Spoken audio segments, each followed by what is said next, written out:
Praise the lord.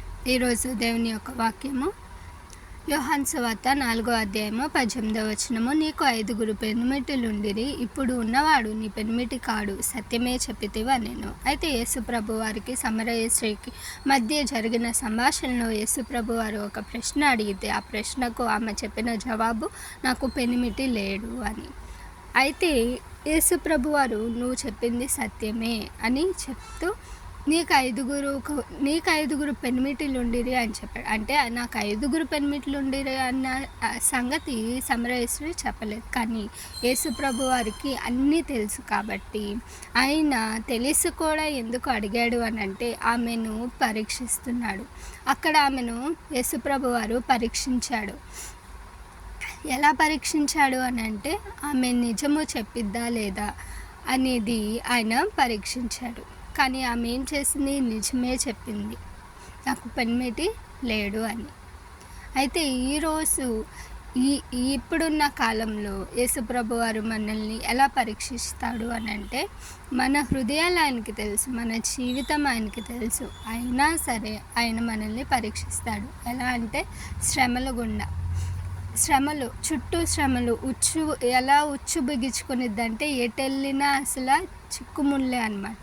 కానీ అప్పుడు కూడా మనము సత్యం వైపు అడుగులు వేస్తూ, దేవుని వైపు అడుగులు వేస్తూ, సత్యమే పలుకుతూ, నిజమే చెప్తూ, నిజం వైపే మనం నడుస్తూ ఉంటే ఎన్ని సిచ్యువేషన్లు వచ్చినా, ఎన్ని చిక్కుముళ్ళు వచ్చినా మనం నిజమే చెప్పాలి, నిజాయితీగానే బ్రతకాలి. అప్పుడే దేవుడు మనల్ని చూసి సంతోషిస్తాడు, ఆనందిస్తాడు, మనకి తోడుగా నిలబడతాడు. ఎంత అయినా ఈ అబద్ధం చెప్పాల్సిన సిచ్యువేషన్ అయినా సరే నువ్వు నిజమే చెప్పు. ఒకవేళ నీకు తెలియకుండా అబద్ధం చెప్పావు, వెళ్ళి కరెక్ట్ చేసుకో. ఎవరికైతే చెప్పావో వాళ్ళ దగ్గరే నేను బై మిస్టేక్ ఎలా చెప్పానని కరెక్ట్ చేసుకో. అక్కడే వాళ్ళు ఏం చూస్తారు అంటే, మనుషులు ఏం చూస్తారంటే ఈ క్యారెక్టర్ అనేది బయటపడుతుంది. సో అది యేసుప్రభు వారు కోరుకుంటుంది. ఏం కోరుకుంటున్నాడు అని అంటే మనం సత్యమే మాట్లాడాలి, సత్యాన్నే చెప్పాలి. ఎలాంటి సిచ్యువేషన్లో ఉన్నా నిజమే చెప్పాలి.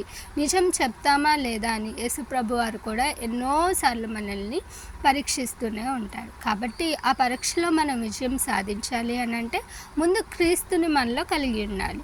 ఎప్పుడైతే మనం క్రీస్తుని కలిగి ఉంటామో ఖచ్చితంగా అబద్ధం అనేది మనము చెప్పలేము. కాబట్టి సత్యం వైపు మనము అడుగులు వేయాలి. సమరయ స్త్రీ సత్యం చెప్పింది కాబట్టి ఆయన యేసుప్రభు వారు ఆమెను ఎంతగానో ప్రేమించారు.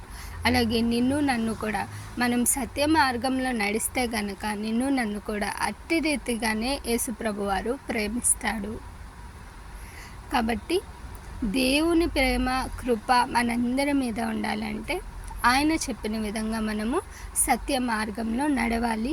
సత్యాన్ని విడిచిపెట్టకూడదు. ఎటువంటి సిచ్యువేషన్ వచ్చినా నిజమే చెప్పాలి. Praise the lord.